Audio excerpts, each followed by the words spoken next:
یہاں پر ایک بات ذرا سمجھ لیں، وہ یہ کہ مجھ سے پشاور ایک مولانا صاحب نے پوچھا کہ ہم یہ بات کہتے ہیں کہ مجتہد کی دلیل، مقلد کی دلیل وہ قول مجتہد ہے، مقلد کا وظیفہ قول مجتہد ہے، مقلد کی بنیاد یہ مجتہد کے اقوال اور اجتہادات ہیں، اور جب آپ کی کوئی مخالفت کرتا ہے، مقابلے میں آتا ہے، آپ دلیل میں کبھی قرآن پیش کرتے ہو، کبھی سنت پیش کرتے ہو۔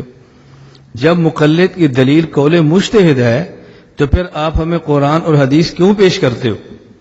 میں نے کہا بات اچھی طرح سمجھنے، مقلد کی ایک دلیل ہے اپنے عمل کے لیے اور ایک دلیل ہے قول مجتہد پر اعتراض کرنے والے مخالف کے لیے۔ قول مجتہد ہماری دلیل ہے اپنے لیے، لیکن جب قول مجتہد پر قول مجتہد کا مخالف اعتراض کرتا ہے تو ہم پہ دلیل پیش کرتے ہیں کہ قول مجتہد کی بنیاد کیا ہے۔ سمجھ آ گئی؟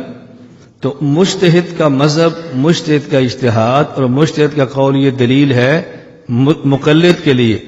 میں نے کہا مقلد ہو جو مقابلے میں کہا جی نہیں غیر مقلد، تو قول مجتہد دلیل مقلد کے لیے ہوتی ہے نا۔ اب ہم جو آپ کو قرآن پیش کریں چونکہ آپ غیر مقلد ہیں، اگر ہمارے مقابلے میں کوئی مقلد ہوتا تو پوچھتا جی مسئلہ کیا ہے؟ یہ مسئلہ ہے، دلیل کیا ہے؟ امام صاحب نے فرمایا ہے۔ اور جب آپ سے بات ہوگی آپ تو غیر مقلد ہیں، یہ مسئلہ ہے، جی ہاں، کیوں؟ امام صاحب نے فرمایا۔ اس کی بنیاد کیا ہے؟ قرآن ہے، سنت ہے، اجماع ہے۔ سمجھ آ گئی یہ بات؟ اس کو اچھی طرح ذہن نشین فرما لیں، جب آپ کا واسطہ پڑے گا تو پھر آپ کو اس کا احساس ہوگا یہ بات کتنی قیمتی اور ضروری ہے۔ صفحہ